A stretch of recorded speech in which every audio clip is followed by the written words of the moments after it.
السلام عليكم ورحمة الله وبركاته. إن الحمد لله نحمده ونستعينه ونستغفره ونعوذ بالله من شرور أنفسنا ومن سيئات أعمالنا. من يهده الله فلا مضل له ومن يضلل فلا هادي له. وأشهد أن لا إله إلا الله وحده لا شريك له. وأشهد أن محمدًا عبده ورسوله.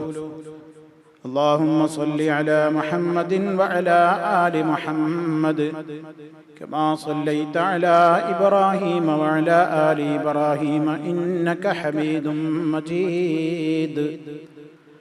اللهم بارك على محمد وعلى آل محمد كما باركت على إبراهيم وعلى آل إبراهيم إنك حميد مجيد.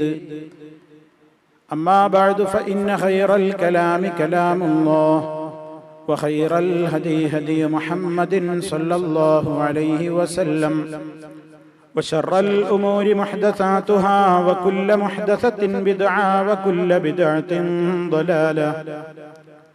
يا أيها الذين آمنوا اتقوا الله حق تقاته ولا تموتن إلا وأنتم مسلمون.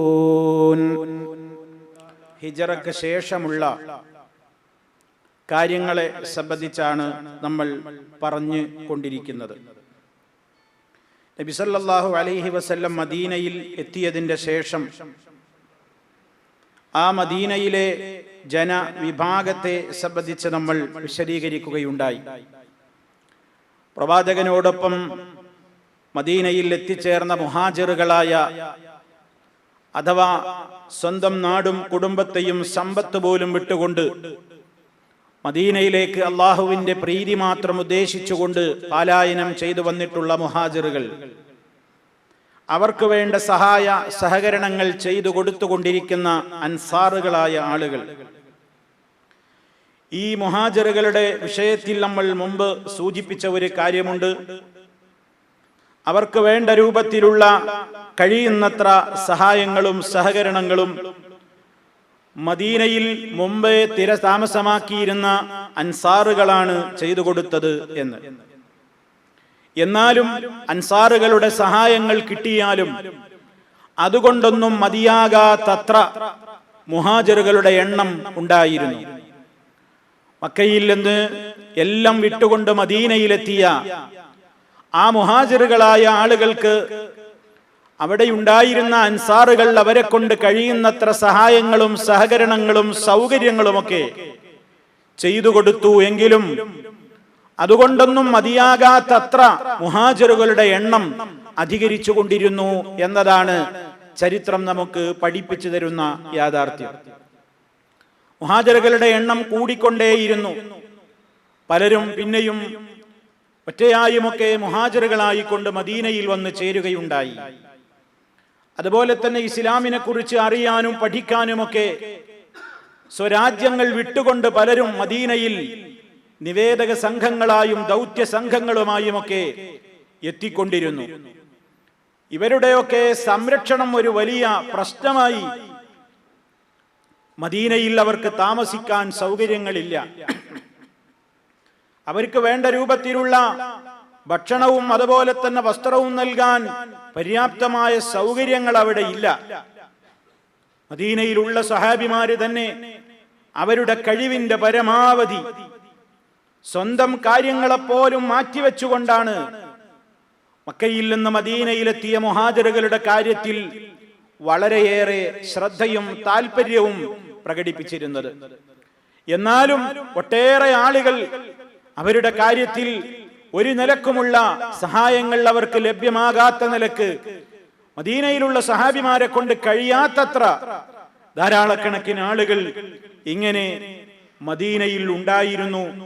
അവരെ സംബന്ധിച്ചിടത്തോളം, മക്കയിൽ നിന്ന് മദീനയിലെത്തിയ മുഹാജിറുകളെ സംബന്ധിച്ചിടത്തോളം മദീനക്കൊരു പ്രത്യേകതയുണ്ട്. അതൊരു കാർഷികമായ രാജ്യമാണ്. അവിടെ കൃഷി ചെയ്യാൻ അറിയുന്നവർക്കാണ് പിടിച്ചു നിൽക്കാൻ സാധിക്കുക. കൃഷി ചെയ്തുകൊണ്ടാണ് മദീനക്കാരുടെ ജീവിതം. മക്കയിൽ നിന്ന് മദീനയിലെത്തിയ മക്കക്കാരായ മുഹാജിറുകളെ സംബന്ധിച്ചിടത്തോളം അവർക്ക് കൃഷി വശമില്ല. അവർക്കാകെ അറിയുന്നത് മക്കയിൽ ബിസിനസ്സാണ്, വ്യാപാരമാണ്. ആ നിലക്കുള്ള ഒരു ഭൂപ്രകൃതിയും പ്രദേശവുമല്ല മദീന എന്ന് പറയുന്നത്. അതുകൊണ്ട് തന്നെ ഒരുപാട് ആളുകൾ മദീനയിലെത്തിയതിന്റെ ശേഷം നമ്മൾ മുമ്പ് സൂചിപ്പിച്ചതുപോലെ കഷ്ടപ്പെട്ട് ജീവിക്കേണ്ടി വന്നു. ഒന്നുമില്ലാതെ വിട്ടേച്ചു പോന്നവരായ ആളുകൾ മദീനയിൽ അവർക്ക് കിടപ്പാടമില്ല, കയറിക്കിടക്കാൻ ഒരു ഇടമില്ല, ഭക്ഷണമില്ല, വസ്ത്രമില്ല, അത്യാവശ്യ സൗകര്യങ്ങൾ പോലുമില്ല. അങ്ങനെ ധാരാളം സഹാബിമാരുണ്ടായപ്പോൾ നബി സല്ലല്ലാഹു അലൈഹി വസല്ലം എന്ത് ചെയ്തു? മദീന പള്ളിയുടെ പിൻഭാഗത്തുണ്ടായിരുന്ന ഒരു സ്ഥലം, വെറും മേൽക്കൂര മാത്രമുള്ള ഈത്തപ്പനയോല കൊണ്ട് മേൽക്കൂര കെട്ടിയ ആ ഒരു പ്രത്യേകമായ സ്ഥലം ഈ സഹാബിമാരെ താമസിപ്പിക്കാൻ വേണ്ടി വിട്ടുകൊടുക്കുകയാണ്.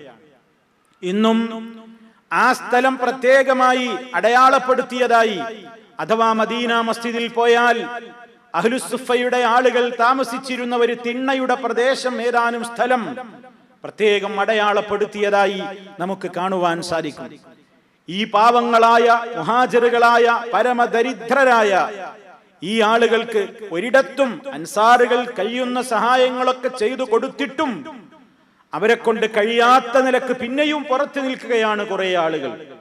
ഇവരെ നബി സല്ലല്ലാഹു അലൈഹി വസല്ലം മദീന മസ്ജിദിൽ താമസിപ്പിക്കുകയാണ്. ചുറ്റുഭാഗത്തും മതിലുകളോ ചുമരുകളോ ഒന്നുമില്ലാതെ മേൽക്കൂര മാത്രം ഈത്തപ്പനയോല കൊണ്ട് മേഞ്ഞിട്ടുള്ള ആ പ്രത്യേകമായ സ്ഥലത്ത് ധാരാളക്കണക്കിന് സഹാബിമാർ തിങ്ങി കഴിച്ചു കൂട്ടുകയാണ്. അവരാണ് ചരിത്രത്തിൽ അഹ്ലുസ്സുഫ എന്നറിയപ്പെടുന്ന ഈ ഭാഗം. ആ തിണ്ണയിൽ, അതല്ലെങ്കിൽ ആ പ്രദേശത്ത്, പ്രത്യേകമായ ആ സ്ഥലത്ത് സൗകര്യങ്ങൾ തീരെയില്ലാതെ മദീന പള്ളിയിൽ ഒരു ഭാഗത്ത് കഴിച്ചുകൂട്ടിയ പാവങ്ങളായ സഹാബിമാർ. ആ സഹാബിമാരിൽ പ്രമുഖന്മാർ ഒരുപാട് ആളുകളുണ്ട്. അബൂ ഹുറൈറ റളിയല്ലാഹു അൻഹു അവരിൽ പ്രമുഖനാണ്. അദ്ദേഹം മദീന പള്ളിയിൽ തന്നെയാണ് കഴിച്ചുകൂട്ടിയിരുന്നത്. ഏതാനും കാരക്കയും അതുപോലെ തന്നെ പച്ചവെള്ളവും മാത്രം കുടിച്ചുകൊണ്ടായിരുന്നു അവരുടെ ജീവിതം എന്ന് ചരിത്രം നമുക്ക് അറിയിച്ചു തരുന്നുണ്ട്. അബൂ ഹുറൈറ റളിയല്ലാഹു അൻഹു ആ കൂട്ടത്തിൽപ്പെടും. അബൂ ദറുൽ ഗഫാരി റളിയല്ലാഹു തആല അൻഹു ആ കൂട്ടത്തിൽപ്പെടും. സൽമാനുൽ ഫാരിസി റളിയല്ലാഹു അൻഹു ആ കൂട്ടത്തിലുണ്ട്. ഹൻദല റളിയല്ലാഹു അൻഹു ആ കൂട്ടത്തിലുണ്ട്. ഹുദൈഫത്ത് ബിനുൽ യമാൻ റളിയല്ലാഹു അൻഹു ഉണ്ട്. ഖബ്ബാബ് ബിനുൽ അർത്ത് റളിയല്ലാഹു അൻഹു ഉണ്ട്. അബ്ദുല്ലാഹി ഇബ്നു മസ്ഊദ് റളിയല്ലാഹു അൻഹു ഉണ്ട്. സുഹൈബ് റൂമി റളിയല്ലാഹു അൻഹു ഉണ്ട്. ബിലാൽ റളിയല്ലാഹു അൻഹു ഉണ്ട്. ബറാ ഇബ്നു മാലിക് റളിയല്ലാഹു തആല അൻഹു ഉണ്ട്.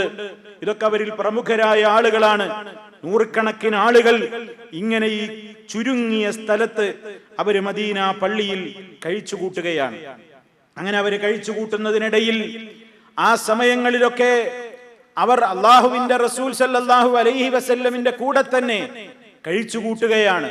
മറ്റു ജോലികൾ അവർക്കില്ല, മറ്റു ജോലികൾ അവർക്ക് ചെയ്യാനുള്ള കഴിവില്ല, സാമ്പത്തികമായി ഒരു ശേഷിയുമില്ല, കച്ചവടത്തിനിറങ്ങാൻ വേണ്ട കൈമുതലുകളില്ല, അതൊന്നും വശമില്ല. അങ്ങനെ അവിടെ തന്നെ നബി സല്ലല്ലാഹു അലൈഹി വസല്ലമിന്റെ പള്ളിയിൽ കിട്ടുന്ന ഭക്ഷണവും കഴിച്ചുകൊണ്ട്, പലപ്പോഴും ഒരു ദിവസവും ഒന്നും കിട്ടാതെ വളരെയേറെ പ്രയാസം സഹിച്ചുകൊണ്ട് ആ സഹാബിമാരവിടെ കഴിച്ചുകൂട്ടിയിട്ടുണ്ട്. നമ്മൾ ഈ ചരിത്രം പഠിക്കുമ്പോൾ അറിയണം, ഇസ്ലാം ഇന്ന് വളരെയേറെ പ്രയാസരഹിതമായ നിലക്ക് അനുഷ്ഠിക്കുവാൻ നമുക്കൊക്കെ സൗകര്യപ്പെടുമാറ് നമ്മുടെയൊക്കെ കരങ്ങളിലേക്ക് ഇസ്ലാം വന്നു ചേർന്നതിന്റെ പിന്നിൽ മഹാന്മാരായ ഒരുപാട് സഹാബിമാരുടെ വിശപ്പിന്റെ കഥകളുണ്ട്, ത്യാഗത്തിന്റെ കഥകളുണ്ട്, പ്രയാസങ്ങളുടെ കഥകളുണ്ട് എന്ന് നമ്മൾ ഓരോരുത്തരും അറിയണം. എന്തിനു വേണ്ടി? പ്രയാസങ്ങളില്ലാതെ, ബുദ്ധിമുട്ടുകളില്ലാതെ, സുഭിക്ഷം ആഹരിച്ചുകൊണ്ട്, ഇഷ്ടം പോലെ വസ്ത്രം ധരിച്ചുകൊണ്ട്, ഉദ്ദേശിക്കുന്ന താമസ സ്ഥലങ്ങളിൽ സൗകര്യത്തോടെ താമസിച്ചുകൊണ്ടും അള്ളാഹുവിന്റെ നിയമങ്ങളെയും കൽപ്പനകളെയും കാറ്റിൽ പറത്തുന്ന, അള്ളാഹുവിന്റെ വിധിവിലക്കുകളെ തീരെ പരിഗണിക്കാത്ത ഒരു ജീവിതമാണിന്ന് നമ്മുടേതെങ്കിൽ, ദുന്യാവിന്റെ ഒരു സൗകര്യങ്ങളും ഇല്ലാത്തവരായ മഹാന്മാർ ആ ഘട്ടത്തിൽ പോലും അള്ളാഹുവിന്റെ ദീനിൽ നിന്ന് കടുകിട വ്യതിചലിക്കാതെ ജീവിച്ചു പോന്നിട്ടുണ്ട് എന്ന യാഥാർത്ഥ്യം നമ്മൾ അറിയാൻ വേണ്ടിയാണ് പ്രിയമുള്ളവരെ നമ്മൾ ഈ ചരിത്രങ്ങളൊക്കെ പഠിക്കുന്നത്, മനസ്സിലാക്കുന്നത്. അബൂ ഹുറൈറ റളിയല്ലാഹു അൻഹു ചരിത്രത്തിൽ മഹാനവറുകൾ അറിയപ്പെടുന്നത് ധാരാളക്കണക്കിന് ഹദീസുകൾ റിപ്പോർട്ട് ചെയ്ത മഹാനായിട്ടാണ്. ഇസ്ലാമിലേക്ക് വളരെ പിന്തിക്കടന്നു വന്ന ഒരു മനുഷ്യനാണ് അബൂ ഹുറൈറ റളിയല്ലാഹു അൻഹു. എന്നിട്ട് പോലും മഹാനവറുകൾ ഒരുപാട് ഹദീസുകൾ അദ്ദേഹം ഉദ്ധരിച്ചിട്ടുണ്ട്. എന്താണ് കാരണം? സല്ലല്ലാഹു അലൈഹി വസല്ലമിന്റെ കൂടെ തന്നെ അദ്ദേഹം കഴിയും. അദ്ദേഹത്തിന് മറ്റു ജോലികൾ വശമില്ല. വളരെ പാവപ്പെട്ട മനുഷ്യനാണ്. ആ നിലക്ക് മദീനയിൽ നബി സല്ലല്ലാഹു അലൈഹി വസല്ലമിന്റെ സന്തത സഹചാരിയായി തന്നെ ധാരാളക്കണക്കിന് സമയം കഴിച്ചു കൂട്ടുമ്പോൾ പലരും അവരുടെ ജോലികളിൽ വ്യാപൃതരാകുന്നത് കൊണ്ട് അവർക്കൊന്നും കിട്ടാത്ത ഹദീസുകളും അവർക്കൊന്നും കിട്ടാത്ത ഇൽമുകളും അബൂ ഹുറൈറ റളിയല്ലാഹു അൻഹു ഈ താമസ കാലത്തിനിടക്ക് പ്രയാസങ്ങൾ സഹിച്ചുകൊണ്ടും വിശന്ന് സഹിച്ചുകൊണ്ടും വളരെ ബുദ്ധിമുട്ട് അനുഭവിച്ചുകൊണ്ടും മഹാനവറുകൾ ഈ ലോകത്തെ പഠിപ്പിച്ചിട്ടുണ്ട്. അദ്ദേഹം തന്നെ അത് പറയുന്നുണ്ട്. ആളുകളൊക്കെ പറയുന്നുണ്ട്, അക്സറ അബൂ ഹുറൈറ അൻ റസൂലില്ലാഹി സ്വല്ലല്ലാഹു അലൈഹി വസല്ലം, അല്ലാഹുവിന്റെ റസൂലിൽ നിന്ന് അബൂ ഹുറൈറ ഒരുപാട് ഉദ്ധരിച്ചല്ലോ. എങ്ങനെ അബൂ ഹുറൈറക്ക് അല്ലാഹുവിന്റെ റസൂലിൽ നിന്ന് ഇത്രത്തോളം ഇൽമുകൾ ഹദീസുകൾ കിട്ടി എന്ന് ആളുകൾ എന്നെ സംബന്ധിച്ച് പറയുന്നു.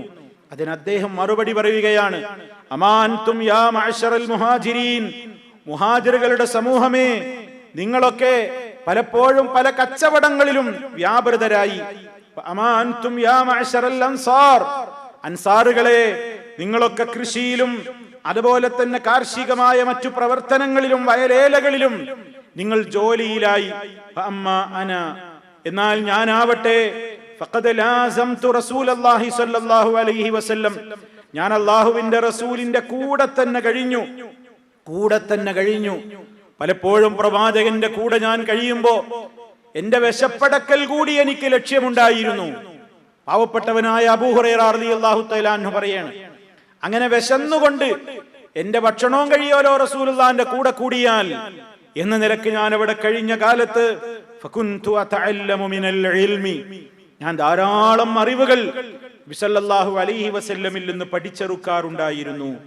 അതുകൊണ്ടാണ് ലോകത്ത് ഏറ്റവും കൂടുതൽ ഹദീസുകൾ റിപ്പോർട്ട് ചെയ്ത മഹാനാരെന്ന് ചോദിച്ചാൽ അബൂ ഹുറൈറ റളിയല്ലാഹു തആല അൻഹു ആണ്.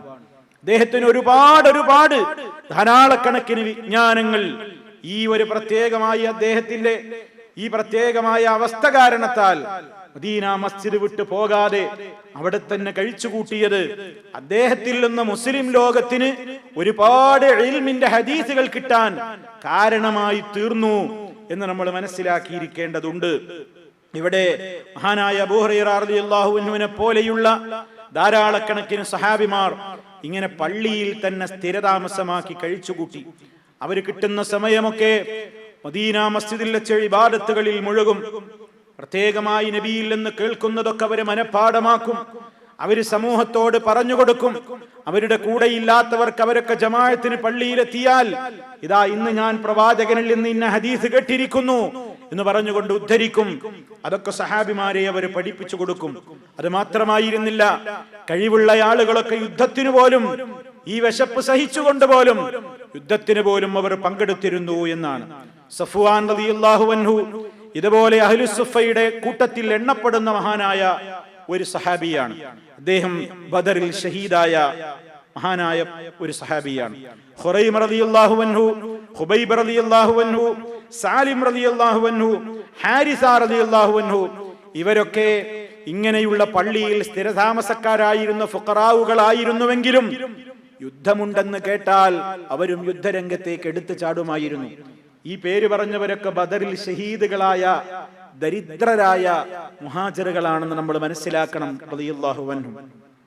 ഹൻദല റളിയല്ലാഹു തആല അൻഹു ഉഹദിൽ മഹാനവറുകൾ ഷഹീദായി. പള്ളിയിൽ ഇങ്ങനെ പാവപ്പെട്ട കിടപ്പാടമില്ലാത്തതിന്റെ പേരിൽ, എവിടെയും താമസിക്കാൻ ഇടമില്ലാത്തതിന്റെ പേരിൽ പള്ളിയിൽ തന്നെ ഉള്ള സൗകര്യത്തിൽ കഴിച്ചുകൂട്ടിയ മഹാനായിരുന്നു ഹൻദല റളിയല്ലാഹു അൻഹു. യുദ്ധമുണ്ടെന്ന് കേട്ടപ്പോ യുദ്ധരംഗത്തേക്ക് എടുത്തു ചാടാൻ അദ്ദേഹത്തിന്റെ പ്രയാസങ്ങൾ അദ്ദേഹത്തിന് ഒരിക്കലും തടസ്സമായില്ല. അങ്ങനെ മദീന മസ്ജിദിൽ കഴിച്ചുകൂട്ടിയിരുന്ന അവരെ സംബന്ധിച്ച് ചരിത്രം രേഖപ്പെടുത്തിയിരുന്നത് കാനു റുഹ്ബാനൻ ഫിൽ ലൈൽ, രാത്രിയായാൽ അവർ ഇബാദത്തുകളിലും നമസ്കാരത്തിലും അല്ലാഹുവിന്റെ മുമ്പിൽ കേണ് താണു പ്രാർത്ഥിക്കുന്നവരും ഫുർസാനൻ ഫിന്നഹാർ, പകലുകളിൽ അവർ ധീര യോദ്ധാക്കളുമായിരുന്നു എന്നാണ്. അങ്ങനെ ത്യാഗം സഹിച്ചുകൊണ്ട് കഴിച്ചുകൂട്ടിയ മഹാന്മാർ, അവരെ സംബന്ധിച്ച് ചരിത്രം രേഖപ്പെടുത്തുന്നത് കേട്ടാൽ നമ്മൾ അത്ഭുതപ്പെട്ടു പോകും. അവർക്ക് ശരീരം മറക്കുന്ന വസ്ത്രമുണ്ടായിരുന്നില്ല എന്ന് പറഞ്ഞാൽ അത് അക്ഷരാർത്ഥത്തിൽ ശരിയായിരുന്നു എന്നാണ്. വസ്ത്രം ഉണ്ടായിരുന്നില്ല. പലർക്കും ഉള്ളത് ഒരൊറ്റ വസ്ത്രമാണ്. ആ വസ്ത്രമാണ് പലപ്പോഴും നമസ്കാരത്തിൽ പിരടി മറക്കൽ സുന്നത്താണ്. ഒരൊറ്റ വസ്ത്രം മാത്രം ധരിച്ചുകൊണ്ട് നിസ്കരിക്കൽ കറാഹത്താണ്. പിരടി മറക്കണം എന്നതാണ്. പിരടി മറക്കലാണ് സുന്നത്ത്. ആ പിരടി മറയാൻ വേണ്ടി മറ്റൊരു തട്ടമോ പ്രത്യേക ഒരു വസ്ത്രമോ അവർക്കില്ല. അതുകൊണ്ട് അവരെന്ത് ചെയ്തു? ഉള്ള ഉടുമുണ്ടിന്റെ 2 കോന്തലകൾ പെരടിയിലേക്ക് വലിച്ചു കെട്ടിയിരുന്നു എന്നാണ്. ആ ഉടുത്ത മുണ്ട് കൊണ്ട് തന്നെ 2 ഭാഗത്തേക്കാക്കി പെരടിയിലേക്ക് വലിച്ചു കെട്ടിയിരുന്നു. എന്നിട്ട് അവർ നിസ്കരിക്കുമ്പോ പലപ്പോഴും സുജൂദിൽ അവരുടെ ഔറത്ത് വെളിവാകും എന്നാണ്. സുജൂദിൽ അവരുടെ ഔറത്ത് വെളിവാകും. പിന്നിൽ നിസ്കരിക്കുന്ന സഹോദരിമാരോട് നബി സല്ലല്ലാഹു അലൈഹി വസല്ലം അക്കാലത്ത് പറയേണ്ടി വന്നു, നിങ്ങൾ സുജൂദിൽ നിന്ന് തലയുയർത്തുന്നത് കുറച്ചുകൂടി താമസിച്ചിട്ട് വേണം. നിങ്ങളുടെ മുമ്പിലുള്ള പാവങ്ങളായ മുഹാജിറുകളായ ആ സഹാബിമാര് നിസ്കാരത്തിൽ സുജൂദിൽ കിടക്കുമ്പോ അവരുടെ വസ്ത്രത്തിന്റെ കുറിയ വസ്ത്രം കാരണത്താൽ ശരീരം ശരിക്ക് മറക്കാനുള്ള വസ്ത്രം പോലും ഇല്ലാത്തതിന്റെ പേരിൽ അവര് സുജൂദിൽ കിടക്കുമ്പോ അല്പമെങ്കിലും ഔറത്ത് വെളിവായിട്ടുണ്ടെങ്കിൽ അത് പിന്നിൽ നിസ്കരിക്കുന്ന സഹാബ വനിതകളുടെ ദൃഷ്ടിയിൽപ്പെടാതിരിക്കാൻ അവരുയരവോളം ഒരൽപ്പം നിങ്ങൾ സുജൂദിൽ കൂടുതൽ കിടക്കണമെന്ന് സഹാബ വനിതകളോട് നബി സല്ലല്ലാഹു അലൈഹി വസല്ലം പറയേണ്ടുന്ന സാഹചര്യം വരെ ഉണ്ടായി. അത്രത്തോളം വസ്ത്രം പോലും ഉടുതുണിക്ക് മറുതുണിയില്ല എന്ന നിലക്കാണ് 100-100ഓളം വരുന്ന സഹാബിമാർ മദീന പള്ളിയുടെ ഒരു ചെരുവിൽ കഴിച്ചുകൂട്ടിയത്. അഹ്ലുസുഫ എന്ന് പറയുന്ന ആളുകൾ ഖുർആൻ അവരെ പറ്റി പറഞ്ഞു, ലിൽ ഫഖറാഇൽ മുഹാജിരീൻ അല്ലദീന ഉഖ്രിജൂ മിൻ ദിയാരിഹിം ബിഗൈരി ഹഖ്ഖിൻ, ഒരു ന്യായവും കൂടാതെ സ്വന്തം വീടുകളിൽ നിന്ന് ആട്ടിപ്പുറത്താക്കപ്പെട്ട പാവങ്ങളായ മുഹാജിറുകൾ. അവരൊക്കെ മക്കയിൽ സമ്പത്തുള്ളവരായിരുന്നു. മക്കയിൽ ഒന്നുമില്ലാത്ത ദരിദ്രരായിരുന്നില്ല. അള്ളാഹുവിന്റെ ദീനിന് വേണ്ടി മദീനയിലേക്ക് ഹിജറ പോരുമ്പോൾ ഉള്ള സമ്പത്ത് മുഴുവനും ഇവിടെ വെച്ച് പോകണമെന്ന് നിർബന്ധിച്ചതുകൊണ്ട് ഉടുത്ത വസ്ത്രം മാത്രം കൈമുതലാക്കിക്കൊണ്ട് മദീനയിലേക്ക് വന്നവരാണ്. സമ്പന്നരുണ്ടായിരുന്നവരുടെ കൂട്ടത്തിൽ സമ്പന്നരുണ്ടായിരുന്നു. എന്നിട്ടും അള്ളാന്റെ ദീനിന് വേണ്ടി എല്ലാം വലിച്ചെറിഞ്ഞ് മദീനയിൽ വന്ന് ഒന്ന് കയറിക്കിടക്കാൻ ഒരു ഇടല്ലാതെ, ഉടുതുണിക്ക് മറുതുണിയില്ലാതെ ഒരു മദീന പള്ളിയുടെ ഒരു മൂലയിൽ ഒരു ചെരുവിൽ ആരെങ്കിലും നൽകുന്ന ഹദിയകളും സദഖകളും മാത്രം സ്വീകരിച്ചുകൊണ്ട് അവര് കഴിച്ചുകൂട്ടി എന്നാണ് സഹോദരന്മാരെ, സഹോദരിമാരെ, ഇസ്ലാമിക ചരിത്രം നമുക്ക് പഠിപ്പിച്ചു തരുന്നത്.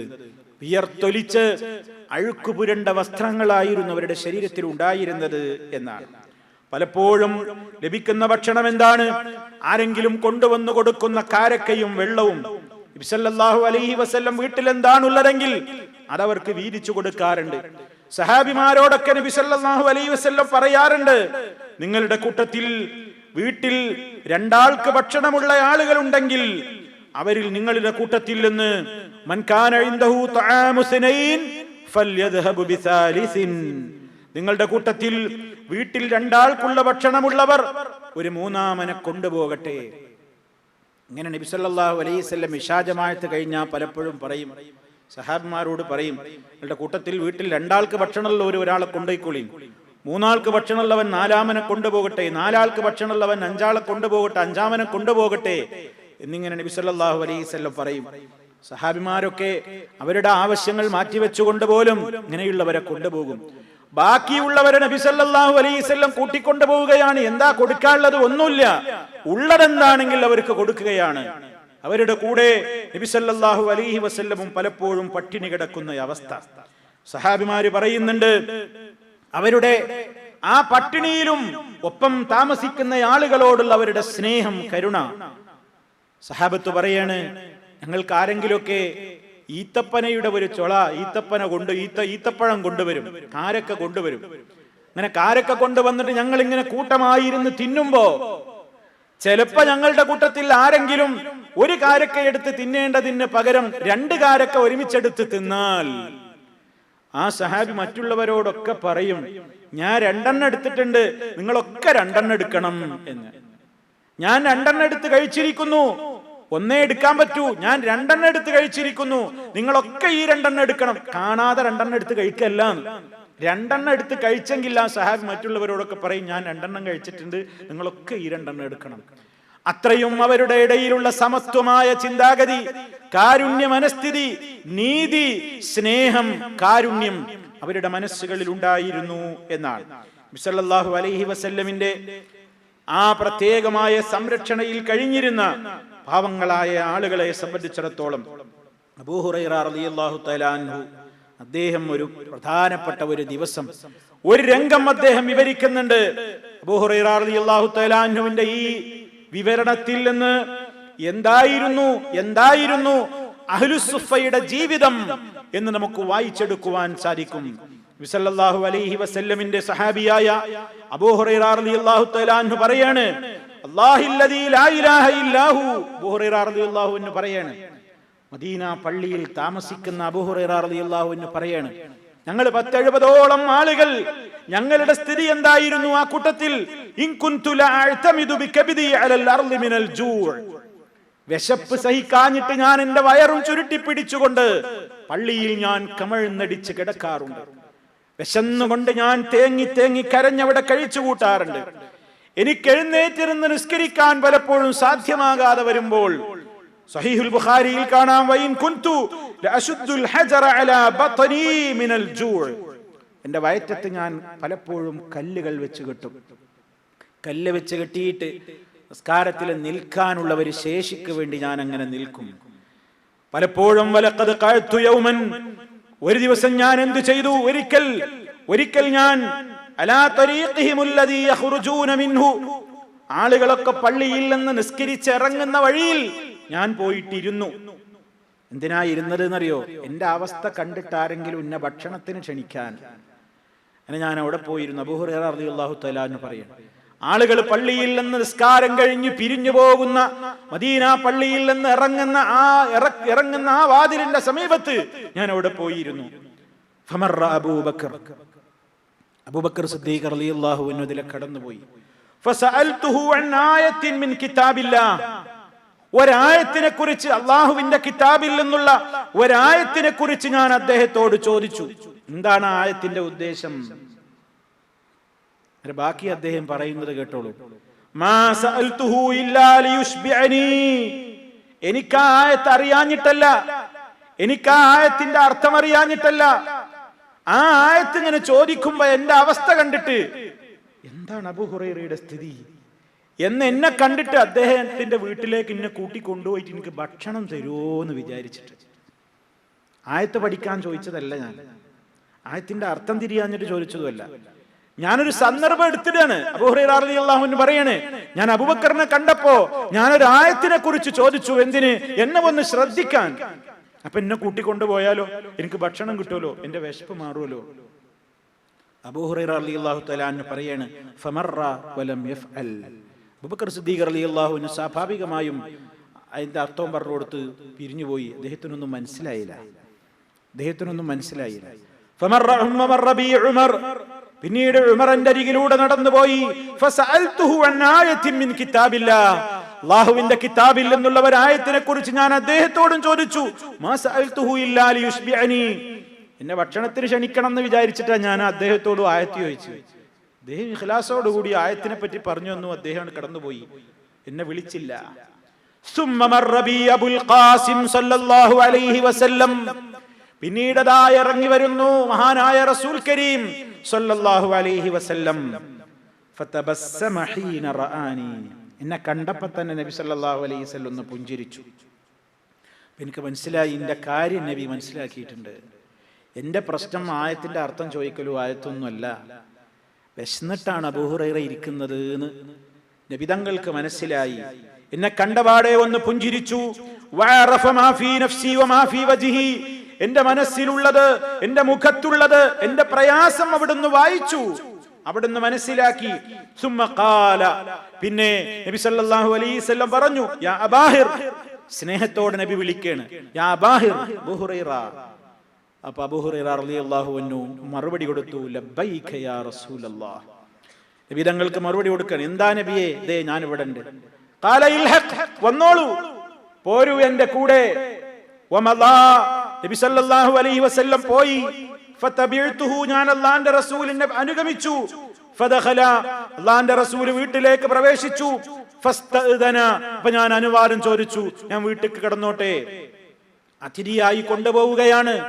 കൊണ്ടുപോകുമ്പോൾ പോലും വീട്ടുകാരൻ കയറുന്ന പിന്നാലെ കയറിക്കൂടാ എന്നർത്ഥം. വീട്ടുകാരൻ കയറിയിട്ട് വീണ്ടും സമ്മതം ചോദിക്കുന്നു അബൂ ഹുറൈറ റളിയല്ലാഹു അൻഹു. ഫഅദിന ലീ, എനിക്ക് അനുവാദം തന്നു. ഫദഖല, അങ്ങനെ ഞാൻ വീട്ടിൽ പ്രവേശിച്ചപ്പോൾ ഫവജദ ലബനൻ ഫീ ഖദഹിൻ, ഒരു കപ്പിൽ ഒരൽപ്പം പാലിരിപ്പുണ്ട്.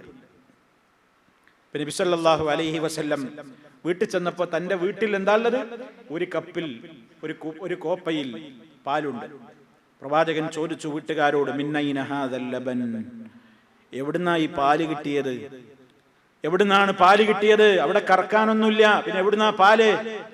ഖാലു, അവർ പറഞ്ഞു, അഹ്ദാഹു ലക ഫുലാൻ ഔ ഫുലാന, ഏതോ ഒരു സഹാബിയുടെ പേര് പറഞ്ഞു, അല്ലെങ്കിൽ ഒരു സഹാബ വനിതയുടെ പേര് പറഞ്ഞു. പേരേതാന്ന് ഓർമ്മയില്ല, നിങ്ങൾക്ക് ഹദിയയായി കൊടുത്തയച്ചതാണ്. അപ്പോ നബി സല്ലല്ലാഹു അലൈഹി വസല്ലം അബൂ ഹുറൈറ റളിയല്ലാഹു അൻഹുവിനെ വിളിച്ചിട്ട് പറഞ്ഞു, ഇൽഹഖ് ഇലാ അഹ്ലി സുഫ ഫദുഉഹും ലീ, പോകൂ, പള്ളിയിലേക്ക് പോയിട്ട് താങ്കളുടെ കൂട്ടുകാരെ, ആ പള്ളിയിൽ കഴിയുന്ന സുഫത്തിന്റെ ആളുകാരെ മുഴുവൻ ഇങ്ങോട്ട് വിളിക്കൂ.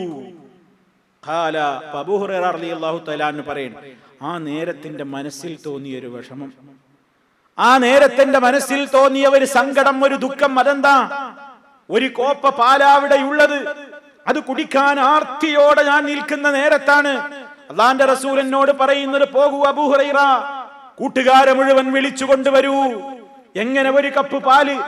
എനിക്ക് പോലും കുടിച്ചാൽ ദാഹം തീരില്ലെന്ന് എനിക്ക് തോന്നുമാറ് അല്പം മാത്രം ഈ കപ്പിൽ ബാക്കിയിരിക്കുന്ന പാല് എനിക്ക് പോലും കുടിച്ചാൽ ദാഹം മാറില്ലെന്ന് ഞാൻ മനസ്സിലാക്കിയ നേരത്താണ് നബി സല്ലല്ലാഹു അലൈഹി വസല്ലം എന്നോട് പറയുന്നത്, 100-100ഓളം വരുന്ന ആളുകളെയും കൂട്ടി വീട്ടിലേക്ക് കയറി വരാൻ. എന്റെ മനസ്സിൽ വല്ലാത്ത വിഷമവും സങ്കടമൊക്കെ തോന്നി. അദ്ദേഹം പറയാണ്, ആ അവസരത്തിലും ഞാൻ എന്റെ മനസ്സിൽ പറഞ്ഞു, അല്ലാഹുവിന്റെ റസൂൽ സല്ലല്ലാഹു അലൈഹി വസല്ലമിന്റെ കൽപ്പന, അല്ലാഹുവിന്റെ കൽപ്പന അത് സ്വീകരിക്കലാണല്ലോ എന്റെ ബാധ്യത. അതുകൊണ്ട് തന്നെ എനിക്ക് അല്ലാഹുവിന്റെ റസൂൽ സല്ലല്ലാഹു അലൈഹി വസല്ലം കൽപ്പിച്ച കൽപ്പനക്ക് എതിര് പ്രവർത്തിക്കാൻ എനിക്ക് സാധ്യമല്ലല്ലോ എന്ന് മഹാനവറുകൾ മനസ്സിൽ ചിന്തിച്ചു. അദ്ദേഹം മനസ്സിൽ ഇങ്ങനെ പറഞ്ഞു, ഇത് കുടിക്കാൻ ഞാനല്ലേ അവകാശി, ഇത് കുടിക്കാൻ ഞാനല്ലേ അർഹൻ, ഞാനല്ലേ പ്രവാചകന്റെ മുമ്പിൽ ആദ്യമായി ഇതിനു വേണ്ടി വന്നു നിന്നത് എന്നൊക്കെ ഞാൻ എന്റെ മനസ്സിലേക്ക് ഇങ്ങനെ പറഞ്ഞുകൊണ്ടിരുന്നു. അവസാനം അല്ലാഹുവിന്റെ റസൂൽ സല്ലല്ലാഹു അലൈഹി വസല്ലമിന്റെ കൽപ്പന അത് പാലിക്കലാണല്ലോ എന്റെ ഏറ്റവും വലിയ ബാധ്യത എന്ന നിലക്ക് ഞാൻ നബി സല്ലല്ലാഹു അലൈഹി വസല്ലം കൽപ്പിച്ചതുപോലെ ഫഅതൈതുഹും, ഞാൻ പള്ളിയിലേക്ക് ചെന്നു. ഫദഅഉതുഹും, ഞാൻ അവരെ മുഴുവനും വിളിച്ചു. ഫഅഖ്ബലു, എല്ലാവരും വന്നു. ഫസ്തഅദനു, അല്ലാഹുവിന്റെ റസൂലിനോട് എല്ലാവരും വീട്ടിലേക്ക് പ്രവേശിക്കട്ടെ എന്ന് അനുവാദം ചോദിച്ചു. ഫഅദിന ലഹും, അവർക്കൊക്കെ റസൂലുള്ളാഹി അനുവാദം കൊടുത്തു. വഅഖദു മജാലിസഹും മിനൽ ബൈതി, വീട്ടിലതാ ഉള്ള സൗകര്യത്തിന് എല്ലാ ആളുകളും അകത്തും പുറത്തുമായി നിറഞ്ഞിരുന്നു കഴിഞ്ഞു. ഒരുപാട് ആളുകളുണ്ട്. എന്താ വീട്ടിലുള്ളത്? ഒരു കപ്പ് പാല് മാത്രം. അത്ഭുതം സംഭവിക്കാൻ പോവുകയാണ്. സല്ലല്ലാഹു അലൈഹി വസല്ലം പറഞ്ഞു, പ്രവാചകൻ സല്ലല്ലാഹു അലൈഹി വസല്ലം അബൂ ഹുറൈറ റളിയല്ലാഹു അൻഹുവിനെ വിളിച്ചുകൊണ്ട് പറയുന്നു, ഖുദ് ഫഅതിഹിം, അബൂ ഹുറൈറ, ആ കപ്പ് പാലെടുക്കൂ. ഫഅതിഹിം, നീ അവർക്കൊക്കെ കൊടുക്കൂ, എല്ലാവർക്കും നൽകൂ. ഫഅഖദതുൽ ഖദഹ, ഞാൻ ആ കോപ്പ കയ്യിലെടുത്തു. ഫജഅൽതു ഉതീഹി റജുല, തൊട്ടടുത്തിരിക്കുന്ന ഒരാൾക്ക് ഞാൻ കോപ്പ കൈമാറി. ഫയശ്റബു, അയാൾ കുടിക്കുന്നു. ഹത്താ യർവാ, വയറ് നിറയെ കുടിക്കുന്നു. ദാഹം മാറുവോളം അയാള് കുടിച്ചുകൊണ്ടേയിരിക്കുകയാണ്. ദാഹം മാറുവോളം കുടിക്കുന്നു. പിന്നീട് കപ്പ് എന്റെ കയ്യിലേക്ക് മടക്കി തന്നു. അടുത്തയാളുടെ കയ്യിലേക്ക് ഞാൻ കോപ്പ കൈമാറി. ഫയശ്റബു, അദ്ദേഹവും കുടിക്കുന്നു. ഹത്താ യർവാ, ദാഹം തീരുവോളം അദ്ദേഹവും കുടിക്കുന്നു. പിന്നെയും കോപ്പ എന്റെ കയ്യിലേക്ക് മടക്കി തന്നു, മറ്റൊരാളിലേക്ക് ഞാൻ കൊടുക്കുന്നു. അങ്ങനെ അവിടെ കൂടിയ ആളുകളുടെ കൈകളിലേക്ക് മുഴുവനും ഞാൻ ആ ഒരു കോപ്പ പാലിങ്ങനെ കൊടുത്തു. അവരൊക്കെ എന്റെ കൈകളിലേക്ക് അതാ കോപ്പ തിരിച്ചു തരുന്നു. കുടിച്ചു കഴിഞ്ഞതിന്റെ ശേഷം ഹത്തൻ തഹൈതു ഇലൻ നബി സല്ലല്ലാഹു അലൈഹി വസല്ലം, എല്ലാവരും കുടിച്ചു തീർന്നു. ഇനി കുടിക്കാൻ ആരാണ് ബാക്കി? വീട്ടുകാരനായ നബി തങ്ങളും ഞാനുമാണുള്ളത്. അബൂ ഹുറൈറ റളിയല്ലാഹു അൻഹു പറയാണ്, എല്ലാവരും കുടിച്ചു ദാഹം തീർത്തു. ഫാഖദൽ ഖദഹ ഫവദഅഹു വലാ യദിഹി, പ്രവാചകന്റെ കയ്യിലേക്ക് കോപ്പയങ്ങ് കൊടുത്തു. ഫനളറ ഇലയ്യ, അബൂ ഹുറൈറ റളിയല്ലാഹു അൻഹുവിനെ അല്ലാഹുവിന്റെ റസൂൽ ഒന്ന് നോക്കിയിട്ട് ഫതബസ്സമ, എന്നിട്ടൊന്ന് പുഞ്ചിരിച്ചു വീണ്ടും. എന്നിട്ട് വിളിച്ചു സ്നേഹത്തോടെ, യാ ബാഹിർ, അബൂ ഹുറൈറ. അദ്ദേഹം മറുപടി കൊടുത്തു, ലബ്ബൈക യാ റസൂലല്ലാഹ്. ഖാല, അദ്ദേഹം നബി സല്ലല്ലാഹു അലൈഹി വസല്ലം സ്നേഹത്തോടെ അബൂ ഹുറൈറ റളിയല്ലാഹു അൻഹുവിനോട് പറഞ്ഞു, ബഖീതു അനാ വ അൻത, ഞാനും നീയും അപ്പൊ ബാക്കിയുണ്ട്. എല്ലാരും കുടിച്ച് ദാഹം തീർന്നു അല്ലേ, ഇനി ഞാനും നീയും മാത്രം ബാക്കിയുണ്ട്. ഖുൽതു, അപ്പൊ അബൂ ഹുറൈറ റളിയല്ലാഹു അൻഹു പറയാണ്, ഞാൻ പറഞ്ഞു, സദഖ്ത യാ റസൂലല്ലാഹ്, അതെ പ്രവാചകരെ, ഇനി ഞാനും നിങ്ങളും മാത്രമേ ബാക്കിയുള്ളൂ. അപ്പൊ നബി സല്ലല്ലാഹു അലൈഹി വസല്ലം അബൂ ഹുറൈറ റളിയല്ലാഹു അൻഹുവിനോട് പറയുന്നു, ഖുഅദ്, ഇരിക്കൂ അബൂ ഹുറൈറ, ഫശ്റബ്, കുടിക്കൂ. അപ്പൊ കുടിക്കുമ്പോഴുള്ള മര്യാദ ഇരുന്ന് കുടിക്കലാണ്. ഇതുവരെ അബൂ ഹുറൈറ റളിയല്ലാഹു അൻഹു നിൽക്കുകയാണ്, എല്ലാവരും ഇരിക്കുകയാണ്, കാരണം അദ്ദേഹമാണ് കുടിപ്പിക്കുന്നത്. അവസാനം ഇനി ബാക്കി അദ്ദേഹമാണ്. നബി സല്ലല്ലാഹു അലൈഹി വസല്ലമിന്റെ കയ്യിലേക്ക് കൊടുത്തു പറഞ്ഞു, ഞാനും നീയല്ല ബാക്കിയുള്ളത്, എന്നാ ഇരിക്ക അബൂ ഹുറൈറ, നീ കുടിക്ക്. ഫശ്റബ്, അബൂ ഹുറൈറ റളിയല്ലാഹു അൻഹുവിനോട് അല്ലാഹുവിന്റെ റസൂൽ പറഞ്ഞു, കുടിക്കൂ. ഫഖഅത്തു ഫശരിബ്തു, ഞാൻ ഇരുന്നു കുടിച്ചു. കുടിച്ച് കപ്പ് എടുക്കുമ്പോ അല്ലാഹുവിന്റെ റസൂൽ പറയും, കുടിച്ചോ, ഇനിയും കുടിച്ചോ. ഫശരിബ്തു, ഞാൻ വീണ്ടും കുടിച്ചു. കപ്പ് കൊണ്ട് മാറ്റുമ്പോഴേക്ക് ഫമാസാല യഖൂൽ, അല്ലാഹുവിന്റെ റസൂൽ പറഞ്ഞുകൊണ്ടേയിരിക്കുകയാണ്, ഇശ്റബ് യാ അബൂ ഹുറൈറ, ഇശ്റബ് യാ ബാഹിർ, കുടിച്ചോ, നന്നായി കുടിക്കും, ധാരാളമായി കുടിക്കും. ഹത്താ ഖുൽതു, അവസാനം ഞാൻ പറഞ്ഞു, ലാ വല്ലദീ ബഅസക ബിൽ ഹഖി മാ അജിദു ലഹു മസ്ലകാ, അങ്ങേ സത്യം കൊണ്ട് അയച്ച റബ്ബ് തന്നെയാണ് സത്യം, ഇനി വയറ്റിലേക്ക് ഒരു തുള്ളിക്ക് ഇടമില്ല നബിയേ, നിന്നോട് പറയല്ല. അത്രയും വളരെ കൃത്യമായി വയറ് നിറയെ ദിവസങ്ങളോളമായി ഭക്ഷണം കാണാത്ത അബൂ ഹുറൈറ റളിയല്ലാഹു അൻഹു വലിച്ചു കുടിച്ചു. എന്നിട്ട് അല്ലാഹുവിന്റെ റസൂല് ഇത് കേട്ടപ്പോ പറഞ്ഞു, ഫാരിണി, നീ ആ കപ്പൊന്ന് നോക്കട്ടെ എന്ന് പറഞ്ഞു. ഞാനാ കുടിക്കാൻ, അല്ലാഹുവിന്റെ റസൂല് കുടിക്കാൻ ബാക്കിയില്ല. ആ കപ്പും കൊണ്ട് തരൂ, ഞാനൊന്ന് നോക്കട്ടെ. ഫഅതൈതുഹുൽ ഖദഹ, കോപ്പ ഞാൻ നബി തങ്ങൾക്ക് കൈമാറി. അല്ലാഹുവിനെ സ്തുതിച്ചുകൊണ്ട് ബിസ്മി ചൊല്ലിക്കൊണ്ട്, വശരിബൽ ഫളല, ഞങ്ങളൊക്കെ കുടിച്ചതിന്റെ ബാക്കി നബി സല്ലല്ലാഹു അലൈഹി വസല്ലം കുടിക്കുന്നു. സഹീഹുൽ ബുഖാരിയിൽ വന്ന ഒരു മുഅ്ജിസത്താണിത്. സല്ലല്ലാഹു അലൈഹി വസല്ലമിന്റെ ജീവിതകാലത്തിനിടക്ക് ഇതുപോലെ ഒട്ടേറെ അനുഭവങ്ങൾ ഉണ്ടായതായി നമ്മൾ വിശദീകരിച്ചിട്ടുണ്ട്. ഒരു കപ്പ് പാല് കൊണ്ടാണ് ധാരാളക്കണക്കിന് സഹാബിമാര് കുടിച്ച് ദാഹം തീർക്കുന്നത്. എന്നാ ഇതെപ്പോഴും സംഭവിക്കുമോ? ഇതെപ്പോഴും ഇങ്ങനെ അള്ളാന്റെ റസൂലിന് പാലുണ്ടാക്കുന്ന മുഅ്ജിസത്തുണ്ടോ? ഭക്ഷണം ഉണ്ടാക്കുന്ന മുഅ്ജിസത്തുണ്ടോ? എങ്കിൽ പിന്നെ അള്ളാന്റെ റസൂല് തന്നെയും വയറ്റത്ത് കല്ല് വെച്ച് കെട്ടിയത് എന്തിനാ?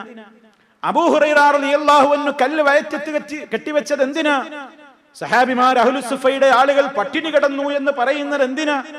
ഇത് അള്ളാഹു ഉദ്ദേശിക്കുന്ന സമയത്ത്, അള്ളാഹു ഉദ്ദേശിക്കുന്ന സന്ദർഭത്തിൽ, അള്ളാഹു ഉദ്ദേശിക്കുന്നവരിലൂടെ നടപ്പിലാക്കുന്ന, മനുഷ്യർക്കാർക്കും ചെയ്യാൻ കഴിയാത്ത, ജിന്നുകൾക്ക് ചെയ്യാൻ കഴിയാത്ത അമാനുഷികമായ അത്ഭുതകരമായ കാര്യത്തിനാണ് മുഅ്ജിസത്ത് എന്ന് പറയുന്നത്. അതൊരാൾ വിചാരിക്കുമ്പോൾ നടക്കുന്നതല്ല, അള്ളാഹു ഉദ്ദേശിക്കുന്ന സമയത്ത് അവൻ ചെയ്യുന്ന കാര്യമാണ്. ഇതുപോലത്തെ വേറെയും അനുഭവം അബൂ ഹുറൈറ റളിയല്ലാഹു അൻഹുവിന്റെ ജീവിതത്തിലുണ്ട്. ഒരിക്കൽ അഹ്ലു സുഫയുടെ ആളുകൾക്ക് എവിടുന്നോ സരീദ് കൊണ്ടുവന്നിട്ടുണ്ട്. സരീദ്, പത്തിരിയും ഇറച്ചിയും ഒക്കെ കൂട്ടിയിട്ടുള്ള ഒരു വിഭവമാണത്. ആ ഭക്ഷണം അവർ കഴിച്ചുകൊണ്ടിരിക്കുകയാണ്. അബൂ ഹുറൈറ റളിയല്ലാഹു അൻഹു ഇങ്ങനെ എത്തി നോക്കുന്നുണ്ട്, ഒന്ന് വിളിക്കാൻ, ആരെങ്കിലും ഒന്ന് വിളിച്ചെങ്കിൽ എന്ന് വിചാരിച്ച്. വളരെ കുറഞ്ഞ ആളുകൾക്കുള്ള ഭക്ഷണമേ ഉള്ളൂ, ഒരു തരി മാത്രമേ ഇതിൽ ബാക്കിയുള്ളൂ, ഒരല്പം മാത്രം അതിൽ ബാക്കിയുണ്ട്. ആ സമയത്താണ് അബൂ ഹുറൈറ റളിയല്ലാഹു അൻഹുവിന്റെ വരവ്. ആർത്തിയോടെ മഹാനവറുകൾ നോക്കുന്ന കാഴ്ച നബി സല്ലല്ലാഹു അലൈഹി വസല്ലം കാണുകയാണ്. പാത്രം കാലിയാകാനായിട്ടുണ്ട്. ഒരൽപ്പം മാത്രമാണ് ഭക്ഷണത്തിന്റെ അവശിഷ്ടമായി, ഒരു ഉരുളയോളം മാത്രമാണ് ബാക്കിയുള്ളത്. നബി സല്ലല്ലാഹു അലൈഹി വസല്ലം അത് കയ്യിലെടുത്തിട്ട് അബൂ ഹുറൈറയോട് പറഞ്ഞു, കഴിച്ചോ എന്ന് പറഞ്ഞു. ആ ഒരൊറ്റ ഉരുള അദ്ദേഹത്തിന്റെ വയറ് നിറഞ്ഞിട്ടും പിന്നെയും ബാക്കി എന്നാണ് ചരിത്രം രേഖപ്പെടുത്തുന്നത്. ഇതൊക്കെ സുഹൃത്തുക്കളെ എന്തിനാണ് നമ്മൾ മനസ്സിലാക്കുന്നത്? ഇസ്ലാമികമായ വളർച്ചക്ക്, ഉയർച്ചക്ക്, പ്രചരണത്തിന് വേണ്ടി ഒരുപാട് ആളുകൾ വിശപ്പ് സഹിച്ചിട്ടാണ്, ഒരുപാട് ബുദ്ധിമുട്ടുകൾ സഹിച്ചുകൊണ്ടാണ് ഇസ്ലാമിനെ ഈ ലോകത്തിന്റെ മുമ്പിലേക്ക് നമുക്ക് പകർന്നു തന്നിട്ടുള്ളത്. ഞാൻ നേരത്തെ സൂചിപ്പിച്ചതുപോലെ സൗകര്യങ്ങളുടെ പറുദീസയിൽ സ്വർഗ്ഗതുല്യമായ ജീവിതത്തിൽ കഴിച്ചുകൂട്ടുന്ന നമ്മൾ അള്ളാഹുവിന്റെ ദീനിന്റെ പ്രചരണത്തിന് വേണ്ടി എന്ത് ചെയ്തു എന്നാലോചിക്കണം. ദീനിന്റെ മാർഗത്തിൽ നമ്മൾ എന്ത് ത്യാഗമാണ് സഹിച്ചതെന്ന് ഓർക്കണം. നബി സല്ലല്ലാഹു അലൈഹി വസല്ലമിന്റെ സഹാബത്തിന്റെ ഈ ജീവിതം നമ്മൾ മനസ്സിലാക്കുന്നത് എന്തിനു വേണ്ടിയാണ്? നാം പഠിക്കണം, അറിയണം. നമുക്ക് മുമ്പ് കഴിഞ്ഞു പോയിട്ടുള്ള ഇസ്ലാമികമായി ഒരുപാട് ത്യാഗം സഹിച്ച മഹാന്മാരൊക്കെ, അവർക്കൊക്കെ വളരെയേറെ സൗകര്യങ്ങൾ ഒട്ടുമില്ലാഞ്ഞിട്ടും അവർ ഈ ദീന് പഠിച്ചിട്ടുണ്ട്. അബൂ ഹുറൈറ റളിയല്ലാഹു അൻഹു ഒരുപാട് പഠിച്ചിട്ടുണ്ട്, ഒരുപാട് പ്രചരിപ്പിച്ചിട്ടുണ്ട്, ഒരുപാട് ഇസ്ലാമികമായ സേവനങ്ങൾ ചെയ്തിട്ടുണ്ട്. നാം എന്തു ചെയ്തു? ദീനിനെ കുറിച്ച് പഠിക്കാൻ നമുക്ക് സമയമുണ്ടോ? സൗകര്യങ്ങളുടെ ലോകത്ത് ജീവിക്കുന്ന നമ്മൾ, ഒരു ക്ലാസ്സിന് വന്നിരിക്കാൻ പോലും നേരമില്ലാത്ത ആളുകൾ, അത് പഠിക്കാൻ താല്പര്യമില്ലാത്ത ആളുകൾ, പരിശുദ്ധ ഖുർആനിനെ സംബന്ധിച്ച് അറിയാത്ത ആളുകൾ, നമസ്കാരത്തിൽ ചൊല്ലേണ്ടുന്ന ദിക്ർ ദുആകൾ പോലും തെറ്റുകൂടാതെ പറയാൻ അറിയാത്തവർ, സൂറത്തുൽ ഫാത്തിഹ പോലും തെറ്റുകൂടാതെ പാരായണം ചെയ്യാൻ അറിയാത്തവർ, കുളിക്കൽ എങ്ങനെയാണെന്ന് പോലും അറിയാത്ത സഹോദരിമാർ, ഹൈള് കുളി എങ്ങനെ നിർവഹിക്കണം എന്ന് പോലും അറിയാത്ത സഹോദരിമാർ, ജനാബത്തിൽ നിന്ന് എങ്ങനെ ശുദ്ധി വരുത്തണം എന്ന് പോലും അറിയാത്ത ചെറുപ്പക്കാരികൾ, ഇസ്ലാമിന്റെ ബാലപാഠങ്ങൾ പോലും അറിയാത്ത വളർന്നു വരുന്ന ഒരുപാട് യുവാക്കൾ, യുവതികൾ, ഒരുപാട് തലമുറകൾ അങ്ങനെ വളർന്നു വരികയാണ്. ഇസ്ലാമിനെ കുറിച്ച് അവർക്കറിയില്ല. അള്ളാഹു നമ്മളോട് ചോദിക്കില്ലേ, അനുഗ്രഹങ്ങളെ സംബന്ധിച്ച്, സർവ്വ അനുഗ്രഹങ്ങളെ സംബന്ധിച്ചും തീർച്ച നിങ്ങൾ ചോദിക്കപ്പെടുക തന്നെ ചെയ്യും.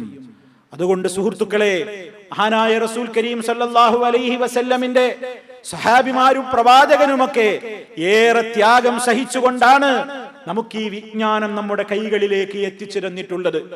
ആ വിജ്ഞാനവും ആ അറിവും ആ ഇസ്ലാമികമായ നിയമാവലികളും വിധിവിലക്കുകളുമൊക്കെ നമ്മുടെ ജീവിതത്തിൽ അല്ലാഹ് നമുക്ക് നൽകിയ സൗകര്യങ്ങൾ ഉപയോഗപ്പെടുത്തിയിട്ട് അത് നന്നായി പഠിക്കാനും മനസ്സിലാക്കാനും മറ്റുള്ളവരിലേക്ക് എത്തിച്ചു കൊടുക്കുവാനുമൊക്കെ നമ്മൾ സമയം കാണേണ്ടതുണ്ട്. അതിനൊരു വല്ലാത്ത താല്പര്യം നമുക്കുണ്ടാകേണ്ടതുണ്ട്.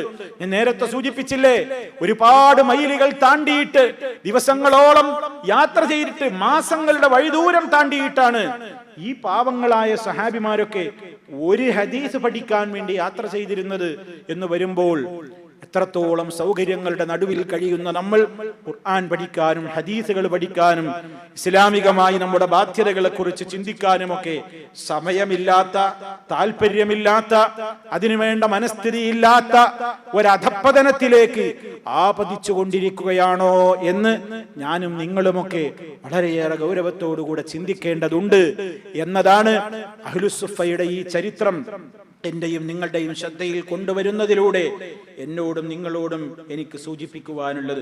അതുകൊണ്ട് സുഹൃത്തുക്കളെ, നമ്മുടെ ജീവിതത്തെ കൃത്യമായി തന്നെ നമ്മൾ ശുദ്ധീകരിക്കുക, നമ്മുടെ ജീവിതത്തിൽ അറിവ് നേടുക, ആ അറിവിന്റെ പ്രചാരകരും പ്രബോധകരുമായി നമ്മൾ മാറുക. അതിന് വേണ്ടത് എന്താണ്? അള്ളാഹുവിന്റെ ഖുർആൻ പഠിക്കാനുള്ള വേദികൾ ഉപയോഗപ്പെടുത്തണം.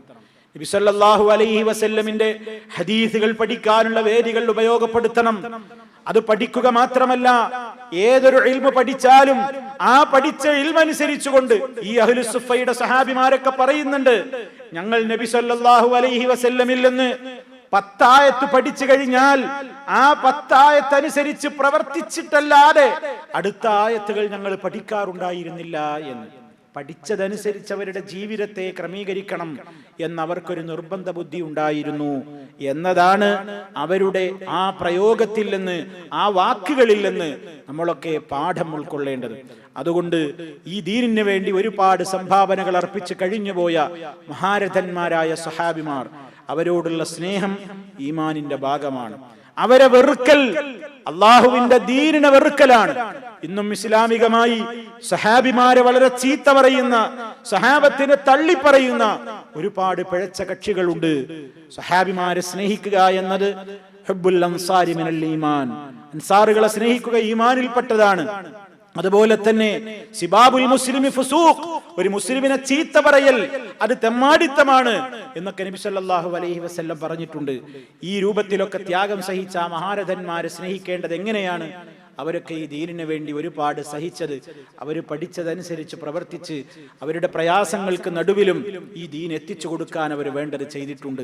നമ്മൾ എന്താണ് ഈ ദീൻ എത്തിച്ചു കൊടുക്കുന്ന കാര്യത്തിൽ? നാം സമാധാനിക്കുന്നു, ഞാൻ നിസ്കരിക്കുന്നുണ്ടല്ലോ, ഞാൻ നോമ്പെടുക്കുന്നുണ്ടല്ലോ, ഞാനിങ്ങനെ തെറ്റൊന്നും ചെയ്യാതെ ജീവിക്കുന്നുണ്ടല്ലോ എന്നാണ് നമ്മുടെ തോന്നൽ. പക്ഷേ മുൻഗാമികൾ അവരങ്ങനെ ജീവിച്ചതിനെ പോലെ അതിനേക്കാൾ അപ്പുറം ഈ ഇസ്ലാമികമായ കാര്യങ്ങളെ സമൂഹത്തിലേക്ക് പ്രചരിപ്പിക്കാൻ വേണ്ടത് അവർ ചെയ്തിട്ടുണ്ട്. ആ മാർഗത്തിൽ പ്രിയമുള്ളവരെ നമ്മളെല്ലാം ബാധ്യസ്ഥരാണ്, ബാധ്യതയുള്ളവരാണ് എന്ന് എല്ലാ സഹോദരീ സഹോദരന്മാരും ഉൾക്കൊള്ളണം. അങ്ങനെ ഇസ്ലാമികമായ കാര്യങ്ങളിൽ കൂടുതൽ അറിവ് നേടി അത് പ്രചരിപ്പിച്ച്, ഒരു കാര്യം കേട്ടാൽ അതിന്റെ CD വിതരണം ചെയ്ത് വായിക്കാൻ കൊടുത്ത് പറഞ്ഞു പഠിപ്പിച്ച് ചർച്ചകളിൽ കൊണ്ടുവന്ന് ഇതിനെ എങ്ങനെയൊക്കെ പ്രചരിപ്പിക്കുവാൻ സാധ്യമാകുമോ ആ മാർഗങ്ങളെല്ലാം ഉപയോഗപ്പെടുത്തേണ്ടതുണ്ട്. അതിലൂടെയായിരിക്കും നമുക്ക് രണ്ട് ലോകത്തും സമാധാനവും സുരക്ഷിതത്വവും ഉണ്ടാവുക.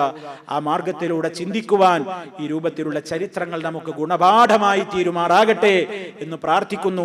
സർവശക്തനായ നാഥൻ അവന്റെ പ്രവാചകൻ സല്ലല്ലാഹു അലൈഹി വസല്ലം നമുക്ക് കാണിച്ചു തന്ന ആ ശരിയായ പാതയിലൂടെ ജീവിച്ചു മരിക്കുവാനുള്ള തൗഫീഖ് നൽകി നമ്മെ ഓരോരുത്തരെയും അവൻ അനുഗ്രഹിക്കുമാറാകട്ടെ. എല്ലാവിധ പ്രയാസങ്ങളിലും അവന്റെ തുണ നമുക്കുണ്ടായി തീരുമാറാകട്ടെ. മാരകമായ രോഗങ്ങളിൽ നിന്ന്, സഹിക്കാനാവാത്ത പരീക്ഷണങ്ങളിൽ നിന്ന് അള്ളാഹു നമ്മെ കാത്തു രക്ഷിക്കുമാറാകട്ടെ.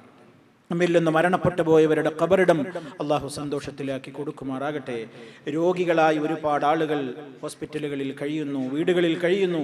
അള്ളാഹുവെ, അവരുടെ എല്ലാ വേദനകളെയും നീ ലഘൂകരിക്കുകയും അവരുടെ രോഗങ്ങൾ നീ സമ്പൂർണ്ണമായി ശിഫയാക്കുകയും ചെയ്യണമേ നാഥ. اللهم ربنا تقبل منا إنك أنت السميع العليم وتب علينا إنك أنت التواب الرحيم. اللهم اجعل هذا البلد آمنا مطمئنا وسائر بلاد المسلمين. ربنا اغفر لنا ولإخواننا الذين سبقونا بالإيمان ولا تجعل في قلوبنا غلا للذين آمنوا ربنا إنك رؤوف رحيم. والحمد لله رب العالمين. اللهم صل على محمد وعلى آل محمد. والسلام عليكم ورحمة الله وبركاته.